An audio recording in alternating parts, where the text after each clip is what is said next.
하나님의 말씀은 창세기 38장 1절부터 30절까지 있는 말씀인데요. 우리 본문을 1절부터 11절까지 말씀만 읽도록 하겠습니다.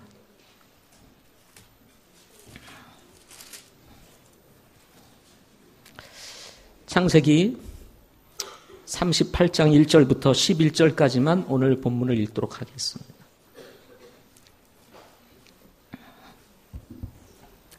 제가 먼저 읽겠습니다.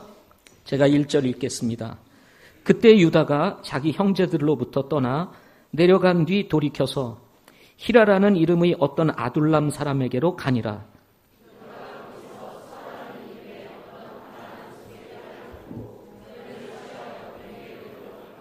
그녀가 수태하여 아들을 낳음에 그가 그의 이름을 엘이라 하니라.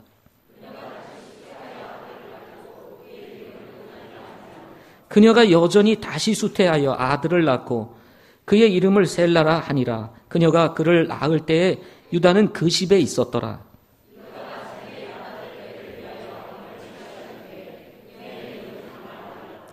유다의 맏아들 엘이 주의 눈앞에서 사악함으로 주께서 그를 죽이시니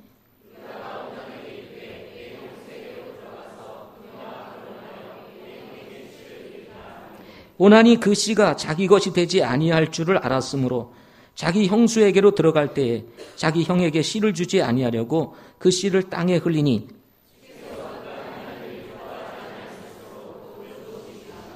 이에 유다가 자기 며느리 다말에게 이르되 내 아들 셀라가 장성할 때까지 내 아버지 집에서 과부로 지내라 하니 이는 그가 말하기를 혹시 그도 자기 형들과 같이 죽을까 염려하노라 하였기 때문이더라.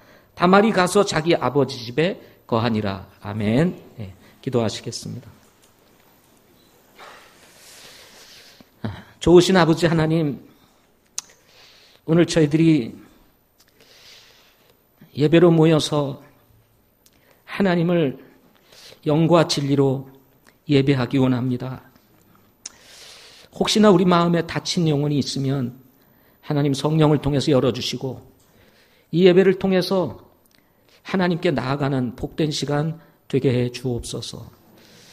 오나웃기는 우리 중에 아직 주님을 만나지 못한 분이 계시면 이 예배를 통해서 주님을 만날 수 있도록 역사하여 주시고 복음의 능력을 통해서 구원받을 수 있는 은혜도 허락하여 주시옵소서. 또 삶에 지쳐 흔들리는 영혼이 있다면 믿음을 바로 세워 주시옵시고 우리의 소망이 이 땅에 있는 것이 아니라 하나님께 있다는 사실을 알게 하사 용기를 가지고 주님 앞에 서는 복된 우리 성도들 되게 해 주옵소서. 세상이 악하고 험합니다. 유혹이 많은 세상입니다. 우리의 믿음 흔들리지 않게 하시고 세상의 유혹을 쫓아가지 아니하도록 하나님 저희들을 지켜주시옵소서. 오늘 하나님 이 창세기 38장 말씀 주셨습니다. 우리가 이해하기 어려운 말씀이지만 도와주셔서 이 말씀을 통해서 우리에게 주시고자 하시는 하나님의 메시지가 무엇인지 우리 모두가 들을 수 있도록 인도해 주시옵소서. 예수님의 이름으로 기도하옵나이다. 아멘. 오늘 하나님 말씀의 제목은 유다와 다말이라고 하는 제목입니다. 보통은 성경에 있는 내용을 이렇게 원초적으로 잘 사용하지 아니하고 제목을 전체적인 것을 보고 제목을 이렇게 잡곤 합니다. 그런데 오늘 이 창세기 38장은 제목 잡기가 정말 쉽지를 않았습니다. 그래서 오늘 유다와 다말의 이야기이기 때문에 성경에 있는 이야기를 그대로 적용해서 유다와 다말이라고 하는 제목으로 말씀을 전하도록 하겠습니다. 옛날에 한 청년이 임금님을 찾아가서 인생의 성공의 비결이 무엇이냐고 물어보았습니다. 적어도 임금인이 굉장히 성공한 분 아니십니까? 그러니까 청년이 어떻게 하면 인생을 성공할 수 있을까? 그래서 임금님 찾아가서 물어보게 되었습니다. 이 청년의 말을 들은 임금님이 컵에다 포도주를 한 잔 따르고는 청년에게 건네주면서 벼랑간 큰 소리를 치르면서 군인 한 사람을 부르게 되었습니다. 그리고는 이 젊은 청년이 이 포도주잔을 들고 시내를 한 바퀴 도는 동안 이 군인에게는 너는 칼을 빼어들고 혹시나 이 들려진 잔에 이 포도주가 흘리면, 한 방울이라도 흘리면 즉시로 목을 쳐라 하고 명을 내리게 되었습니다. 청년은 임금의 명령을 따라서 이 포도주가 담긴 잔을 들고 조심조심 이제 동네를 한 바퀴 돌게 되었습니다. 다행히 포도주를 흘리지 아니하고 돌았기에 그의 목은 여전히 붙어 있었습니다. 그래요. 한 바퀴 돌고 돌아온 이 청년에게 임금이 물었습니다. 너는 청년 이 시내를 도는 동안 무엇을 보고 무엇을 들었느냐 하고 물었습니다. 그러자 이 청년이 대답하기를 임금님 저는 아무것도 보고 듣지를 못했습니다 하고 대답을 했습니다. 다시 임금님이 큰 소리를 치면서 물었다고 합니다. 넌 거리에 있는 거지도 그리고 장사꾼들도 못 보고 저 술집에서 나오는 노랫소리도 못 들었단 말이냐?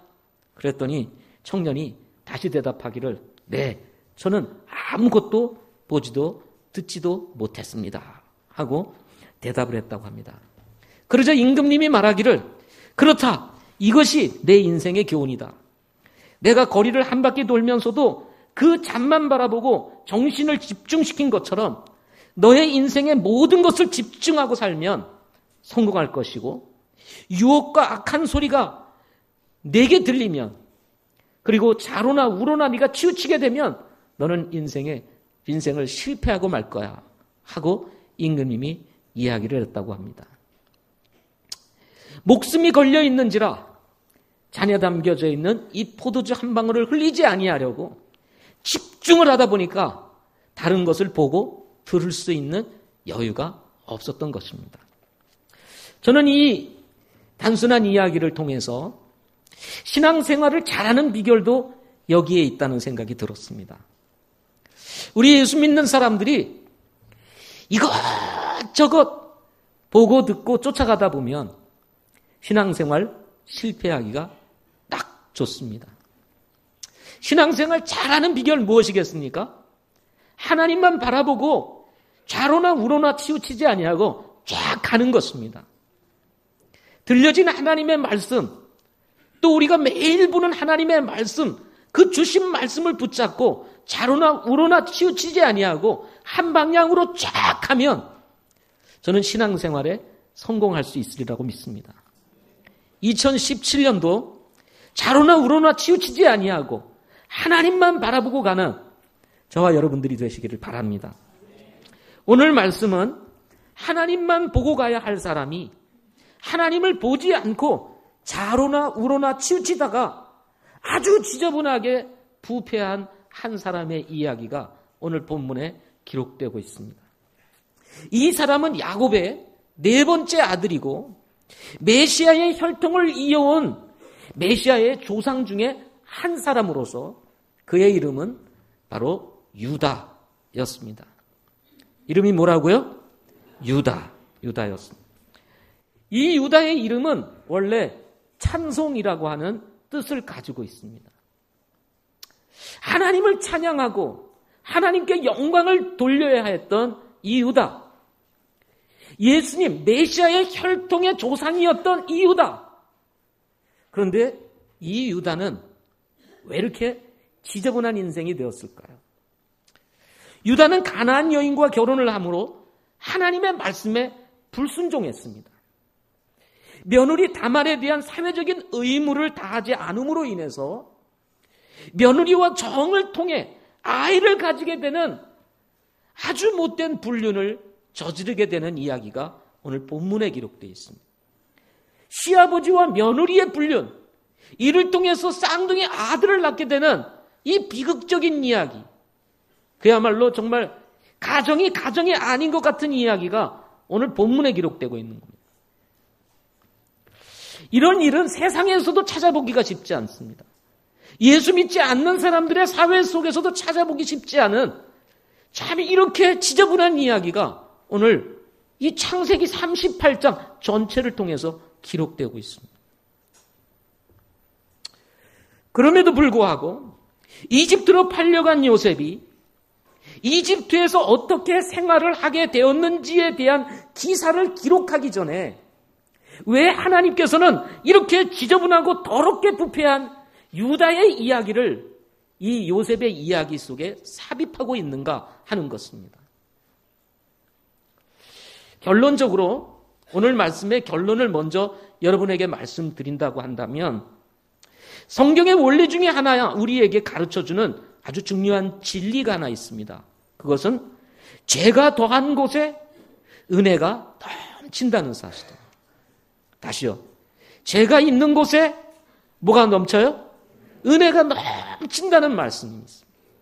로마서 5장 20절, 21절 말씀에 보면 또한 율법이 들어온 것은 범죄가 넘치게 하려 함이거니와 죄가 넘친 곳에 은혜가 더욱 넘쳤나니 이것은 죄가 군림하여 사망에 이르게 한 것 같이 은혜도 의를 통해 군림하여 예수 그리스도 우리 주로 말미암아 영원한 생명에 이르게 하려 함이라 하는 말씀이 기록되어 있습니다.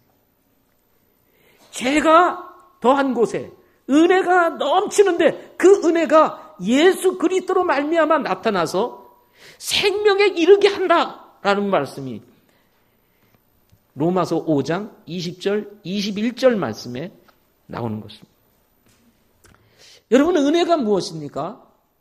은혜는 값없이 주시는 하나님의 선물입니다. 오늘 본문에서는 이 은혜를 로마서 5장 20절, 21절에서는 이 은혜를 이렇게 설명을 합니다. 죄가 군림하여 사망에 이르게 되었을 때, 죄로 말미암아 우리가 죽을 수밖에 없을 때에 하나님의 은혜가 임함으로 말미암아 예수 그리스도 우리 주로 더불어 말미암아 그 사망에서 벗어나 영원한 생명에 이르게 하셨다 하는 것입니다. 다른 말로 얘기하면 죽을 수밖에 없었던 우리들이 예수 그리스도의 그 십자가의 보혈의 능력을 통해서 값없이 은혜로 거저 영원한 생명을 얻게 되었다는 것입니다. 이게 은혜라는 것입니다. 여러분, 은혜 받으셨습니까? 무슨 은혜는 무슨 물질적인 뭐가 있어야 은혜 받는 게 아닙니다. 내 마음에 딱 다가오는 어떤 것이 있어야만 은혜가 아니고, 여러분, 진짜 은혜는 죽을 수밖에 없었던 우리 인생 가운데 예수님이 찾아와서 우리의 생명 구해주신 것입니다. 유다를 보시기 바랍니다. 유다는 어떤 사람이었습니까? 예수 그리스도의 혈통으로 예수님의 조상이기는 하였지만 그는 예수님의 혈통 그리고 조상이 될 만한 자격을 전혀 갖추지 않았던 그런 사람이었습니다. 쉽게 말하면 세상 말로 얘기하면 쓰레기 같은 사람이었습니다. 유다는 형제를 떠나 세상의 길로 갔다고 본문 1절에서 이야기를 합니다. 1절에 보면은 그때 유다가 자기 형제로부터 떠나 내려간 뒤라는 말씀이 나옵니다. 여기 떠나 내려갔다라고 하는 이 말을 쭉 보면서 그가 히라라고 하는 이름의 아둘람 사람에게로 갔다 이렇게 얘기를 했습니다. 이 아둘람은 헤브론 골짜기에서 북서쪽으로 약 한 24km 떨어진 곳으로 바위가 많고 그리고 자연 동굴이 많은 그런 지역입니다. 그래서 여호수아 시대, 정복 시대에 가나안의 대표적인 성이 31개가 있었는데 그 31개의 성 중에 한 개의 성읍이 있었던 곳이 바로 이 아둘람이라고 하는 곳입니다. 또 다윗이 사울을 피해 도망 다닐 때 숨었던 굴이 하나 있었는데 어느 굴이 있었냐면 아둘람의 굴이 있었습니다. 그래서 다윗이 이 아둘람까지 사울을 피해서 도망가가지고 굴에 숨었던 이야기가 사무엘상 23장 13절에 나옵니다. 바로 아둘람은 이렇게 구약 성경에 알려져 있는 그러한 곳이었습니다. 그런데 이 유다가 형제를 떠나서 바로 이 아둘람으로 갔다는 것입니다. 여기서 떠나라고 하는 이 아라드라고 하는 히브리어는 하나님의 뜻을 저버리고 세속적인 길을 내닫는 인간의 발걸음을 묘사할 때 사용하는 단어라고 합니다. 형제들과 함께 어울려서 믿음의 길을 가야 했던 이 유다가 형제를 떠나서 세속의 길로 내려가 세상으로 내려가서 세상 사람들과 어울리게 되는 이야기가 오늘 본문에 기록되고 있는 것입니다. 유다는 언약의 사람이었습니다. 이스라엘을 통해서 아브라함을 통해서 약속하셨던 그 언약 안에 있었던 이 유다가 형제들을 떠나서 세상으로 나갔다는 것은 그것은 하나님의 말씀에 대한 불순종을 의미해 주고 있는 것입니다. 여러분, 우리 그리스도인들이 건강한 신앙생활을 하려면 이 믿음 안에 머물러 있어야 합니다. 아멘. 또 이 교회 안에 머물러 있어야 돼요. 이 교회 안에 머물러 있지 아니하고 교회 바깥으로 나가면 그 순간부터 세상으로 나가게 됨으로 인해서 우리도 부패하게 되고 타락하게 되는 일들이 벌어지게 되는 것입니다. 아무리 믿음 좋은 사람 한 1년 동안만 교회 떠나 있어 보세요. 그럼 믿음이 흔들리고 세속화되어지고 세상 좋아하게 되고 전혀 영적인 것 찾아보기 쉽지 않을 정도로 부패되어질 수 있다는 것입니다. 이렇게 아둘람으로 내려갔던 이 유다는 세상의 화려함을 쫓아 세상 사람, 히라라고 하는 사람과 어울리게 됐습니다. 히라라는 사람을 찾아서 아둘람에 가서 그와 어울리게 되었어요. 여기 히라라는 이 단어는 훌륭하다, 장엄하다, 빛나다 라는 뜻에서 온 고상함이라고 하는 뜻을 가진 단어입니다. 이 유다의 눈에는 아둘람 사람 히라가 고상하게 보였어요. 훌륭하게 보였어요. 장엄하게 보였습니다. 빛나게 보였습니다. 저 사람 곁에 있으면 잘 될 것 같다. 우리가 여러분 이 세상을 볼 때 마치 히라처럼 보일 수가 있습니다. 매력적입니다. 고상해 보입니다. 빛나 보입니다. 장엄하게 보입니다. 매우 훌륭하게 보일 수 있어요. 그러나 그것은 믿음의 사람들이 가야 할 길이 아닙니다. 이런 세속적인 사람과 어울리게 됨으로 인해서 유다는 자기가 보기 좋은 대로 가나안 여인과 결혼을 하게 되었습니다. 자, 2절 말씀을 보게 됩니다. 2절 말씀. 한번 같이 읽어보겠습니다. 시작. 유다가 거기서 수아라는 이름의 어떤 가나안 족속의 딸을 보고 그녀를 취하여 그녀에게로 들어가니. 유다가 어떤 사람이라고 그랬습니까? 예수님께서 이 유다의 후손을 통해서, 유다의 후손 계보를 통해서 예수님이 탄생해요. 예수님의 조상인 유다였습니다. 유다를 통해서 메시아가 탄생할 것에 대해서 얘기를 해요. 이런 유다가 여러분 가나안 여인과 결혼하면 됩니까? 안 됩니까?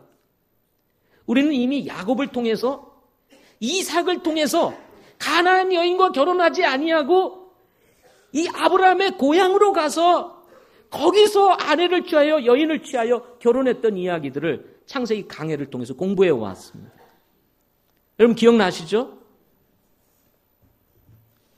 그런데 이 유다는 이런 하나님의 원리 또 이 영적인 원리를 벗어나서 자기가 보기 좋은 대로 이방 여인과 결혼을 하게 되었다는 것입니다. 2절 말씀에 보면 2절에 보면 유다가 거기서 수아라는 이름의 어떤 가나안 족속의 딸을 뭐라 그랬어요? 그 다음에 보고 항상 이게 문제입니다. 뭐가 문제예요? 보는 게 문제예요. 한번 이게 탁 필이 꽂히면 마음이 돌아서지 않는 것입니다. 이 보고라고 하는 이 야레라고 하는 히브리어는 목격하다, 뭐뭐에 관심을 가지다. 그냥 본 것이 아니고 그것에 대해서 관심을 가지고 집중해서 보는 것을 얘기하는 것입니다. 하와가 선악을 알게 하는 나무의 열매를 따먹게 됐던 원인 중에 하나, 물론 뱀의 유혹도 있었고 뱀의 거짓말도 있었지만 그 거짓말이 마음에 딱 들어오는 순간 선악을 알게 하는 나무의 열매 아무리 봐도 어떤 감정도 어떤 마음도 없었는데 갑자기 이 뱀의 이야기를 딱 듣고 보니까 어떻게 보였어요? 보암직도 하고. 그래서 여러분 그냥 보는 건 괜찮아요. 근데 관심 있게 보는 건 조심해야 돼요. 그리고 보암직하게 보이는 거 조심해야 됩니다. 노아 시대에 하나님의 아들들이 사람의 딸들을 보고 자기가 좋아하는 대로 사람의 딸들을 취하여 아내로 삼아 결혼을 하게 됨으로 인해서 노아 시대 사람들이 전체적으로 부패하게 되었고 선한 것을 볼 수가 없어서 하나님이 심판하시겠다고 말씀하셨습니다. 그래서 노아 홍수는 심판을 하게 된 거예요. 이렇게 이방 여인과 결혼을 금지한 것은 영적인 타락으로 항상 이어지기 때문에 그렇습니다. 하나님을 믿는 사람과 우상을 섬기는 사이 속에서 이게 만나서 결혼을 해보면 어떻게 됩니까? 오히려 안 믿는 사람이 우상을 섬기는 사람들이 하나님을 믿는 게 아니라 오히려 하나님을 믿는 사람들이 우상을 섬기는 사람들을 쫓아가게 되는 일들이 벌어진다는 거예요. 그래서 성경은 뭐예요? 이 이방 여인과 결혼을 하지 말 것에 대해서 이스라엘 백성들 출애굽기, 신명기, 전체적으로 레위기에서부터 전부 다 가르쳐주고 있는 것입니다. 그것이 신약까지 이어오죠. 신명기 7장 3절 4절 말씀, 사사기 2장 2절 3절. 가나안 땅에 들어가서 이스라엘 백성들 절대 가나안 사람들하고 동맹 맺지 말고 가나안에 있는 사람들 모두 다 쫓아버리고 그리고 그곳에서 하나님의 백성들만 살라고 그렇게 당부를 했는데 이 정복전쟁 가운데서 이스라엘 백성들이 그 말을 듣지 아니하고 가나안 족속들을 다 쫓아내지를 않습니다. 그리고 3장 5절과 7절에 보면 결국은 이스라엘 백성들이 가나안 사람들하고 혼인을 하게 되는 거예요. 혼인을 하게 되면서 이스라엘 백성들이 이때 우상을 숭배하고 하나님을 떠나서 방황하게 되고 죄를 범하는 일들이 벌어지는 이야기가 사사기 3장에 나와요. 아버지 야곱이 외삼촌 집으로 갔던 이유가 뭐죠? 에서를 피해서 도망간 것도 사실이지만 에서를 피해 도망간 것도 사실이지만 진짜 중요한 것은 뭐냐면 야곱의 신부를 어디 가서 찾아라? 하란에 가서 찾아라는 것이었습니다. 이 가나안 여인과 결혼하지 말고 하란에 가서 찾아라. 아주 중요한 사명이 부여되었었습니다. 이것을 누구보다 잘 알고 있었던 사람이 누구였어요? 유다입니다. 유다. 그런데 그런 유다가 아버지 야곱을 통해서 할아버지 이삭을 통해서 이미 보았고 그리고 이스마엘과 에스를 통해서 일어난 그런 사건들을 이미 보면서 이런 영적인 원리를 벗어나게 되었을 때에 하나님으로부터 벗어나게 된다는 사실을 누구보다도 잘 알고 있음에도 불구하고 이 유다는 하늘의 법칙을 어기고 가나안 여인과 결혼을 하게 되었다는 것입니다. 유다가 이제 수아라는 이 여인하고 결혼을 하고 살다 보니 이제 아들을 낳게 되었습니다. 그래서 감시하는 자라고 하는 뜻을 가지고 있는 맏아들을 애를 낳았고 바로 힘이라고 하는 이름의 뜻을 가진 둘째 아들 오난을 낳았고 평화 또는 기도라는 뜻의 이름을 가지고 있는 셋째 아들 셀라를 낳게 되었습니다. 시간이 흘러 이 세 아들이 이렇게 자라게 되었습니다. 그래서 엘이 자라가지고 이제 결혼할 시기가 된 거예요. 가만히 보니 그 자기가 살고 있는 곳에서 보니까 갑자기 이 유다의 눈에 마음에 딱 드는 한 여인이 있었습니다. 그 여인의 이름이 다말이라고 하는 여인이었어요. 무슨 말이요? 말이 많다 이런 뜻이 아니고요. 예. 다말이라고 하는 이 이름의 뜻이 무슨 뜻이냐면 종려나무라고 하는 뜻입니다. 다말의 이름이 뭐예요? 종려나무. 여러분 제주에 가면 한림공원이 있습니다. 그렇죠? 한림공원 대부분 다 가셨죠? 제주에 가가지고 한림공원 안 가면 제주 안 갔다 오신 겁니다. 한림공원 입구에 딱 들어가면 양쪽에 종려나무가 쫙 서 있어요. 그 사이를 지나가면 내가 한국에 와 있는지 외국에 와 있는지 모르는 그런 느낌을 다 가져다 줍니다. 잎이 하나씩 하나씩 뼈져가면서 자라가는 종려나무. 그리고 꼭대기에 잎이 확 휘어져가지고 밑으로 쳐져 있는 우아한 이 종려나무를 보면 마음이 상큼해지죠. 그런데 이 다말이 뭐와 같이 보였냐? 종려나무 같이 아름다운 거예요. 튼튼한 거예요. 우아한 거예요. 마음에 쏙 든 이유다가 자기 맏아들 엘과 혼인을 시킵니다. 그런데 문제는 다말이 아니라 누구였어요? 엘이었습니다. 엘. 감시하는 자 엘. 이 엘이 자기의 이름과 다르게 주님 앞에서 악을 행하며 사는 거예요. 아주 못된 짓을 다 해가면서 사는 거예요. 조심하세요. 우리 못된 짓 하시는 분들. 하나님이 어떻게 하셨습니까? 보고 참고 기다리다가 안 되겠다 싶어서 이 엘을 치십니다. 그래서 엘이 죽어요. 갑자기 다말이 과부가 되어버리고 맙니다. 그래서 당시 근동사회에서는 이 맏아들이 결혼하여 살다가 아이를 낳지 못한 채 세상을 떠나게 되면 계대 결혼법이라고 하는 것이 당시 근동사회에서 널리 실행되고 있었습니다. 이것이 하나의 관습이었고 풍습이었고 하나의 법이었습니다. 이 계대 결혼법이라고 하는 것은 후손을 남기지 못하고 죽은 형제가 있을 때 가문이 대를 잇기 위해서 친형제나 친족 중에 하나가 죽은 형제의 부인과 결혼하여 아들을 낳아주는 법인 것입니다. 가문을 잇기 위해서 아들을 낳아줘야 된다는 거예요. 후에 보면 이것이 신명기 25장 5절부터 6절에 보면 이게 율법으로도 정해져요.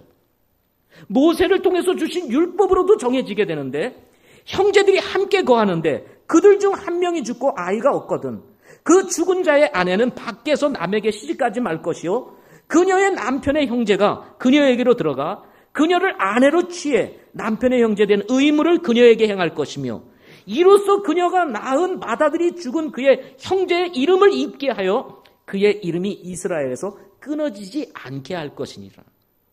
혈통을 중요하게 여기던 사회에서는 이렇게 가문의 대를 잇기 위해서는 아이를 낳지 아니하고 죽었을 때 그 형제의 형제가 다시 그 형수에게로 들어가서 결혼하여 자식을 낳아 그 맏아들의 대를 이어가도록 하는 이런 율법이 성경에도 있었다는 것입니다. 그래서 유다는 비록 율법 시대는 아니었지만 이것이 자연스럽게 받아들여진 당시 근동사회의 관습을 따라서 오난을, 둘째 아들 오난을 이 담을 형수에게로 이렇게 이제 결혼을 시킵니다. 그래서 이제 형수와 정을 통하게 되는데 가만히 오난이 생각하니까 내가 형수와 결혼해가지고 자식을 낳는다 할지라도 이 자녀가 내 자녀가 될 수가 없다는 사실에 아주 별로 이렇게 기쁘게 생각하지 않아가지고 이 형수와 정을 통하면서도 씨를 주지를 않는 거예요. 이것을 또 하나님이 악하게 생각해서 오난을 치십니다. 오난을 데려가요. 졸지에 맏아들 엘이 사망을 하고 둘째 아들 오난이 사망을 하게 되는 이야기가 본문에 나와요. 이거 참, 이거 한 집안에 여러분 갑자기 세 아들 중에 두 아들이 떠난다고 생각해 보세요. 이거 얼마나 심각한 문제입니까? 유다가 갑자기 겁이 팍 났어요. 이제 남은 아들이 누굽니까? 셋째 아들이에요. 근데 셋째 아들까지도 다만에게 주었다가 이 셋째 아들도 죽으면 어떡하냐 하는 염려가 찾아온 거예요. 그래서 유다가 핑계를 댑니다. 아직 셋째는 나이가 어리니 장성할 때까지 기다려라. 그러니 너 집에 가가지고 과부로 좀 지내면서 네 아버지 집에 좀 있거라. 할 수 없이 이 다말이 아버지 집에 가게 되었습니다.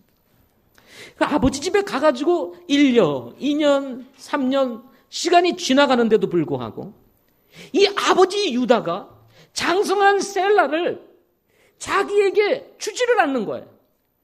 당시 여인에게 있어서 대를 잇지 못한다는 것은 이것은 굉장히 수치스러운 일이었습니다. 혼자 산다는 것 굉장히 수치스러운 일이었어요. 그러니 이런 수치를 벗고 싶은 것이 다말의 마음이었을 것이고, 아버지 유다가 이제 장성한 셀라를 자기에게 보내주기를 간절히 기다리는데, 셀라는 장성했음에도 불구하고 어떻게 해요? 시아버지 유다가 셀라를 주지를 않는 거예요. 이러는 사이에 유다의 아내 수아가 사망을 하게 됩니다. 아내가 사망을 하게 됩니다. 여러분, 세상에서 가장 큰 충격 1위가 배우자의 이별입니다. 그러니까 이 유다가 얼마나 마음이 아팠겠어요. 그래서 위로를 얻은 후에 그가 아둘람의 친구 히라와 함께 딥낫이라고 하는 곳으로 올라가서 양털을 깎기 위해서, 이 유다의 양들의 양털을 깎기 위해서 올라가게 되었습니다. 외로운 유다, 아내를 잃어버린 유다, 홀로 사는 유다, 그 유다가 딥낫으로 온다는 소식을 누군가를 통해서 이 다말이 듣게 되는 거예요. 며느리 다말이 듣게 되는 거예요. 그러자 갑자기 이 며느리 다말이 과부의 옷을 벗고 창녀로 변장을 합니다. 창녀의 옷으로 다 변장을 해가지고 유다가 지나가는 바로 그 길목 탁 트인 곳에 자리를 하고 탁 앉아서 유다를 유혹하게 되는 거예요. 유다는 그것도 모르고 지나가다가 보니까 웬 창녀가 앉아있는 거예요. 그래서 그동안 외롭고 힘들고 지치고 그랬으니 저 창녀를 통해서 자기의 어떤 것을 좀 풀어보자 이렇게 생각하고는 그에게 다가가서 내가 오늘 내게로 들어가게 하라 하고 얘기를 합니다. 그러자 이 다말이 얼굴을 다 가리고 자기 시아버지하고 흥정을 하게 되는 거예요. 나에게 무엇을 주겠나이까? 그랬더니 내가 가지고 있는 염소 새끼와 양 새끼 중에 염소 새끼를 너에게 주리라. 그런데 지금은 없으니까 내가 주리라. 지금은 없어요. 그러니까 단범을 좀 주시오. 그랬어요. 그럼 뭘 주면 되겠느냐? 뭘 내가 증표로 너에게 주면 되겠느냐? 그랬더니 당신의 도장, 당신의 팔찌, 당신이 가지고 있는 지팡이 내게 주세요. 외로웠던 이 유다는 자기에게 있어서 여러분 소중한 거, 여러분 도장 함부로 주면 돼야 안 돼요? 여러분 도장을 함부로 줍니까? 안 주죠. 그런데 그 도장과 팔찌와 지팡이를 이 여인에게 창녀에게 넘긴 거예요. 그래가지고는 이제 돌아가게 되었습니다. 나중에 내 도장하고 팔찌하고 지팡이를 찾아야 되겠다. 그래서 아둘람 사람 히라를 통해서 이 염소 새끼를 보내게 되었습니다.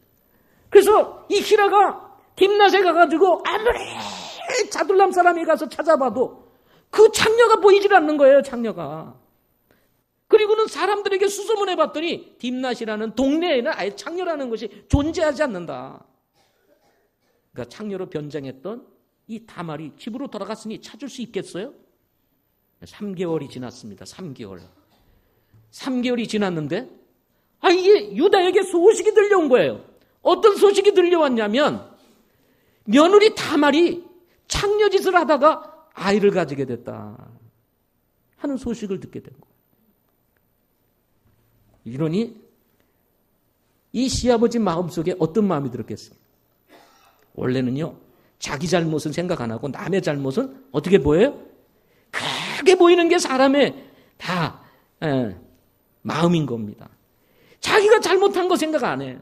자기가 무슨 짓 했는지 생각 안 해요. 그리고는 그냥 이 다말이, 며느리 다말이 아이를 가졌다, 창녀짓을 하다 아이를 가졌다 이러니까 여보라, 그 다말을 내게로 끌어와 불태워 죽여라.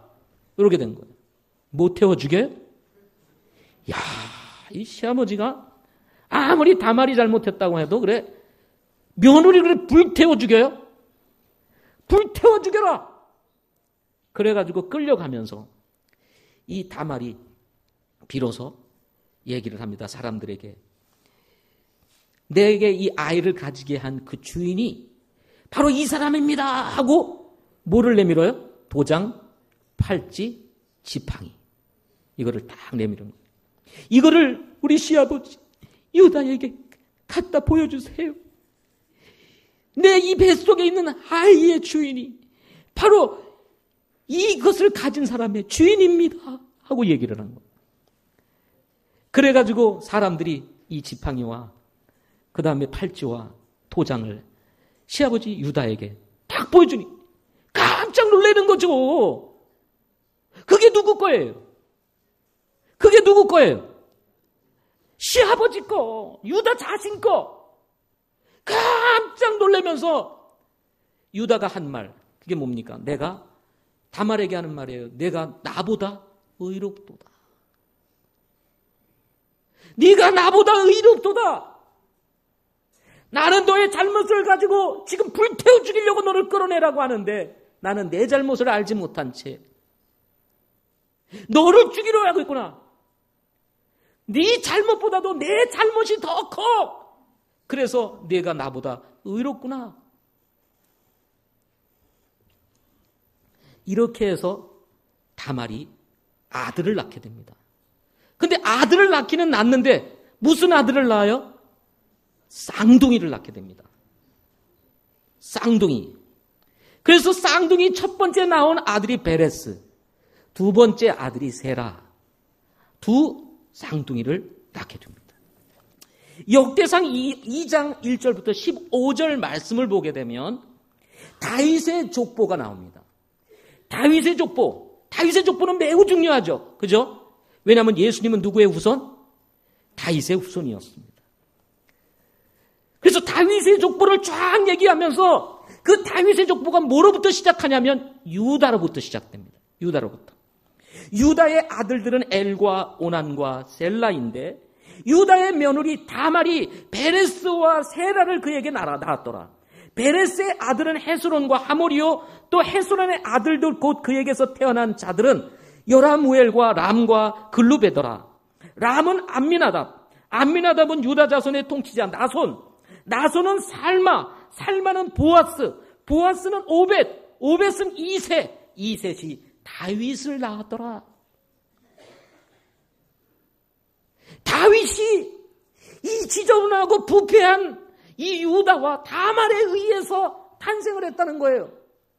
이것을 성경에 기록하고 있는 것입니다. 이 정도라면 유다와 다말을 좀 싹 빼고 나머지 사람 괜찮은 사람만 성경에 딱 올려놓아야 될 텐데 성경은 이렇게 부패하고 더러운 이야기를 창세기 38장에 그냥 한 장을 통해서 다 그냥 열어서 이야기하고 다윗에 대한 이 계보를 얘기하면서 이 유다와 다말의 이름을 기록하고 있다 이 말이죠. 이렇게 당당하게 기록하고 있다. 마태복음 1장 3절부터 16절에 보면 예수님의 족보를 다루는 기사가 나옵니다.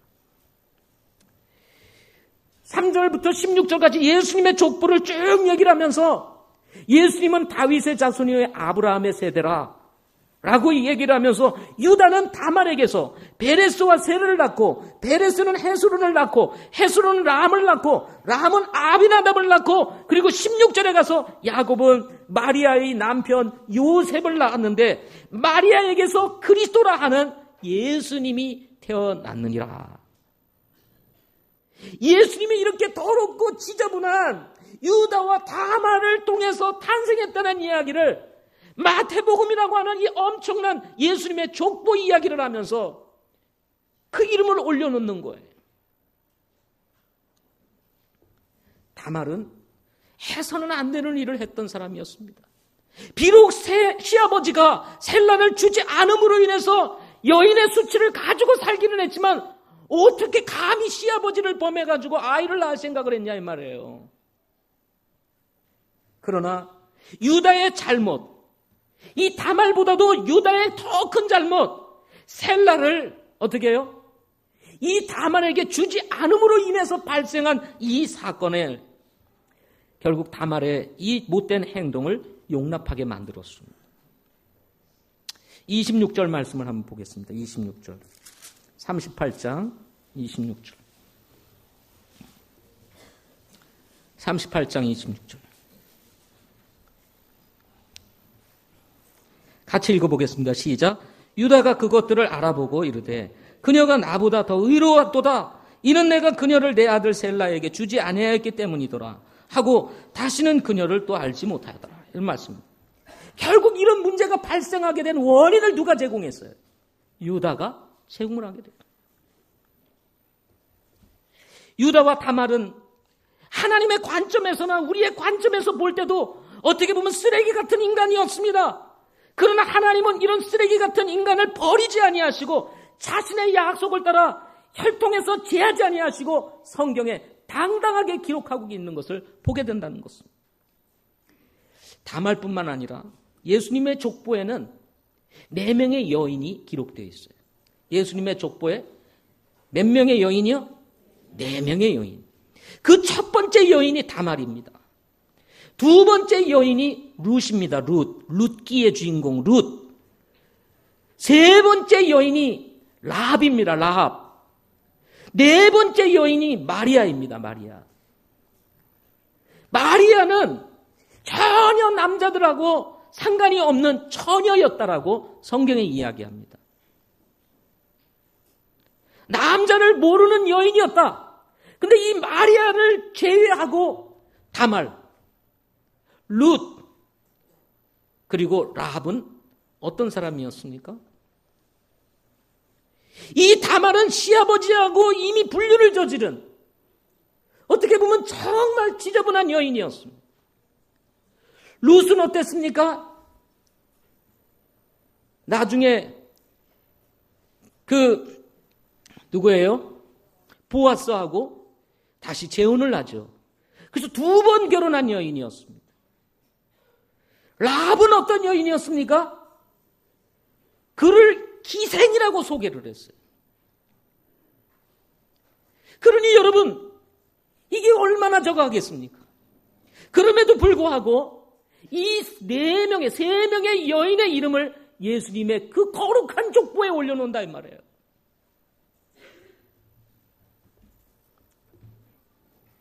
왜 이런 사람의 이름을 당당히 예수님의 족보에 올려놓았을까요?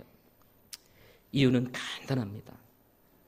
하나님께서 이렇게 더럽고 추하고 지저분한 인간을 사랑하신다는 것입니다. 우리조차도 포기하고 불태워 죽일 만한 그런 죄를 범한 사람이었음에도 불구하고 하나님은 이렇게 지저분하고 이렇게 더러운 유다와 다말을 통해서 예수 그리스도를 이 땅에 보내주심으로 말미암아 우리를 죄에서 구원해내시는 이런 놀라운 은혜. 인간은요 정말 타락한 존재입니다. 우리가 지금 멀끔하게 이렇게 여기 앉아 계신 것 같이 보여도 우리의 요 뒤에 이제 머릿속에 들어있는 이 생각들을 한번 모아서 이걸 밝혀내면요. 우리는 다말보다도 못한 존재이고 유다보다 못한 존재. 아니 유다보다 우리는 더 했을 겁니다. 여기 계신 형제님들 유다보다 나으세요? 여기 계신 자매님들 다말보다 나으세요?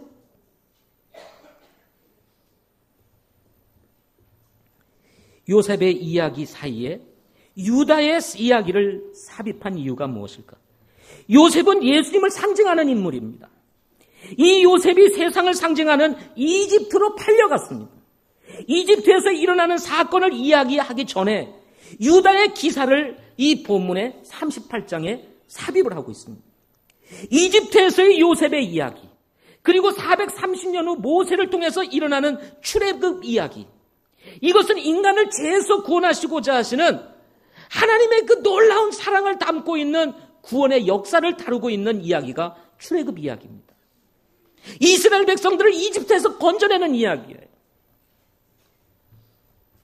유다와 다말의 이야기는 바로 인간이 이렇게 지부조문한 존재임에도 불구하고 우리가 구원을 받고 하나님의 자녀가 된 것과 동시에 하나님의 아들 예수 그리스도께서 인간의 몸을 입고 이 세상에 오신 것은 이렇게 더럽고 추한 계통을 따라서 그 거룩하신 예수 그리스도께서 인간의 몸을 입고 이 땅에 오신 것은 이것은 전적인 하나님의 은혜라는 거예요. 발도 디디고 싶고 말도 쏟고 싶지 않은 인간 아닙니까? 이런 인간의 혈통을 따라서 예수님이 오신다. 그 거룩하신 예수님이 사실은 우리조차도 허락하기 어려운 일입니다. 인간조차도. 그럼에도 불구하고 주님은 이 모든 것들을 다 뒤로하고 우리를 죄에서 구원하시기 위해서 이 세상에 오셨다는 것입니다. 이런 사실을 묵시적으로 이 메시지를 남기기 위한 말씀이 바로 창세기 38장이라는 거예요.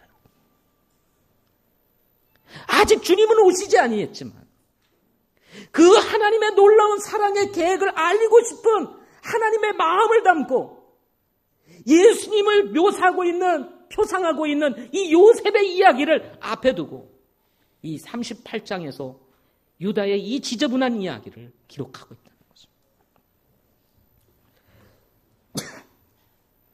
우리는 바로 유다와 다말같이 살았던 사람들입니다. 그런데 주님이 우리의 인생에 찾아오신 거예요. 그래서 우리가 구원받게 된 것입니다. 우리는 이 다말과 유다의 이야기를 듣고 무슨 이런 이야기가 성경에 다 있어. 이게 무슨 성경이야?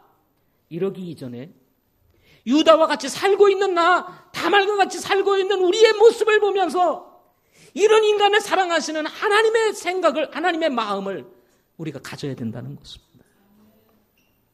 또 한 가지, 이 본문에서 중요한 사실 한 가지를 배워야 합니다. 26절 말씀을 다시 한번 보겠습니다.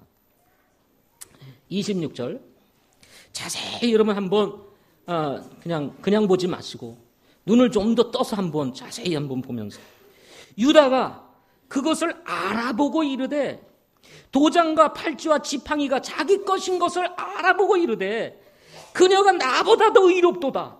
이는 내가 그녀를 내 아들 셀라에게 주지 아니하였기 때문이로다 하고 다시는 그녀를 또 알지 아니하였더라.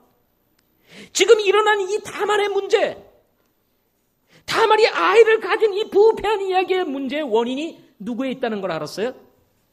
자신에게 있다는 것을 알았어요.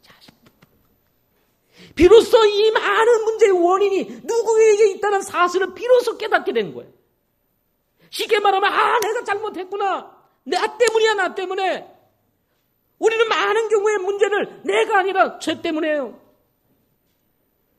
아니면 부모 때문에, 사회 때문에 원인을 돌릴 때가 많습니다.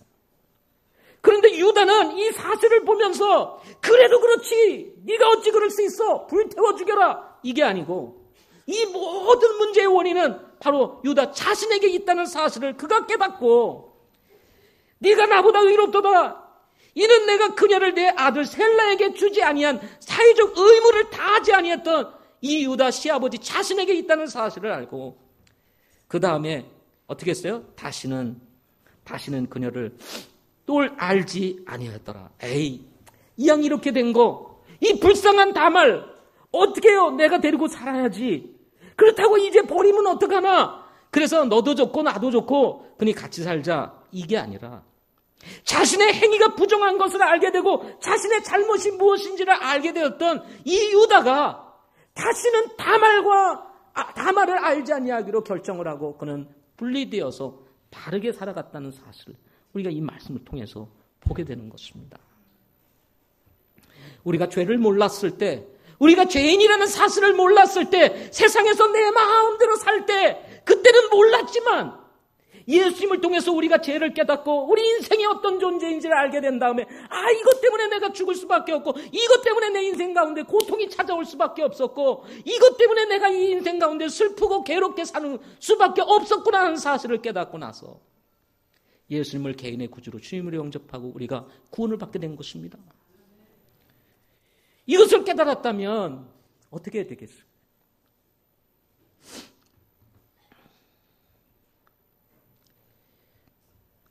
유다를 통해서 이 사건을 통해서 배워야 하는 성경적인 팩트, 그거는 더 이상 우리가 죄에 거할 수 없다는 사실인 것입니다.